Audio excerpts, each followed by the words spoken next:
Hi class, this is just a quick introduction to Adobe Illustrator. Week 1, what you need to do is learn how to open up a file. It's very similar to Photoshop. You just go to File, New, or you click on Create New. It'll open up a menu that's familiar to you, or should be familiar to you, because you would have seen it in Photoshop. That's this guy. Mobile, web, print, these are all the presets that you had in Photoshop. Normally I just choose web. I'm not going to go through all this. This is pretty much the same thing as Photoshop. So I'm going to click create, and I just chose the most common size. Once you get in here, you're going to see some minor changes have taken place. It is a different program. You'll see there's no move tool up here. You've got this white and black arrow at the top here. These were in Photoshop. They were just the direct selection and the path selection tool. So to get started, it's always just best to draw a shape on screen. So here's a rectangle. I'll draw myself a little rectangle like that. To move it around, I'll use the black arrow. And if I wanted to edit the control points, I would click on the white arrow and I can move these control points. Again, you should recognize this from the end of your Photoshop class. You may not remember how all this works, but those are control points. That's how that works.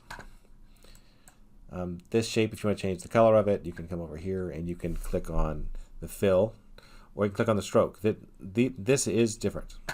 You had two fills in Photoshop, and now you've got a fill and a stroke. But that's really not a big deal. You click on it, you see the color picker just like you did before. Here it is. You can change the color. If you bring the stroke to the front, you can change the color of it just by double clicking on it, just like you could the swatch in Photoshop. Not really much different there. Nice not to have to go into your layer effects to turn that on. If you want to change the stroke or make it thicker, make sure it's in the front right here, and then just click on the stroke option right over here. If you click on the stroke, the stroke name right there with the little underline beneath it, you'll see a whole dialog box pop up, and you could choose to align the stroke to the outside or to the inside or to the middle. Totally up to you. It starts off aligned to the middle. I'll align mine to the middle. Why not? Doesn't really matter. Here's some pointers. If you want to make a copy of this guy right here, you can press Control-C, Control-V, just like in Photoshop. You hold down the Alt key. That's what I'm going to do. Make a quick copy. I might change the color of this guy right here. I'm just going to go ahead and pick a blue so we can talk about how we can arrange and organize these. Let's go ahead and pick a blue here too. Pick just a nice dark blue stroke on here. Make these guys different. Okay, there we go.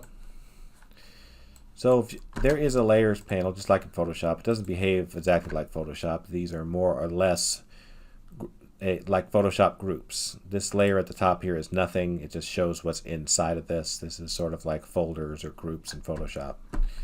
When I move these around, you'll see that the red is below the blue. So if I move the red above the blue, there you have it.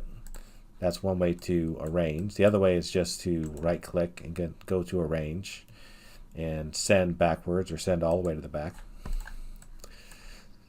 That's how you can arrange things. If you want to group these objects, you can select the two of them just like that. Right click and group.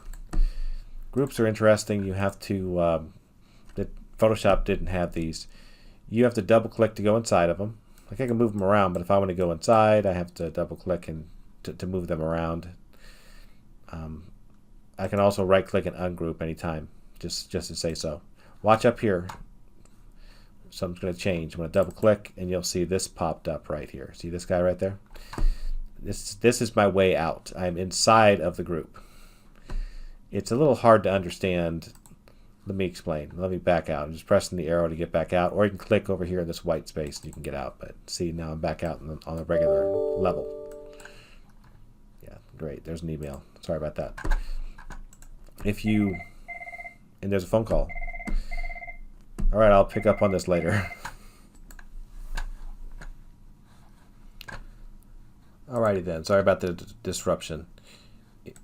We went over ungrouping this, but I'm going to ungroup it for real this time and show you that whenever you double click on any object, you can go inside of a sub level and everything else will dim out, even on a single object. You couldn't see it before because the background's white, but I'm going to double click this blue object. There you go. You see how the red object right there, the red box blurred out. That is what happens, and this allows me to just work on this all by itself. Layers can get really complex. You can have tons of them, and this really makes it easy by isolating them. It's actually called isolation mode. So I'm going to back out here. There we go. I'm out of isolation mode. Now there's a whole bunch of shapes inside of the shape panel, or the shape tool over here. There's a toolbox, and there's a bunch of shapes. Here we go.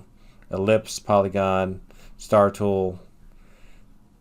It's worth mentioning, if you're in an older version of Illustrator, you may not know that the rectangle tool does have this little feature where if you scroll over this circle, you can make it a rounded rectangle. If you go to your properties and you have to kind of twirl open your transform options, you can actually modify each of these corners. I'm not going to get into that today, but I'm just saying it's a cool feature. You can check that out in the extra videos in this class. Another interesting thing about shapes is the polygon and star tool. Whenever you draw these guys, you can press the up arrow or the down arrow on your keyboard. That's me pressing my keyboard, and that's going to add more points. Same thing with star tool. You can press the up and the down to add more points. Another interesting thing about stars is if you press Control, you can actually bring the points in or pull the points out on the star. With every tool, if you just click the screen rather than draw, I have the star tool selected. I can actually type in the radius 1 and 2, and the number of points that I want. I never end up doing this, but it's kind of worth knowing. I guess if you wanted 50 by 50 pixels on something you're making for the web, it might matter. But normally this doesn't really matter that much to students. So essentially, this should be enough for most students to do their assignment for this week. It's not incredibly complicated.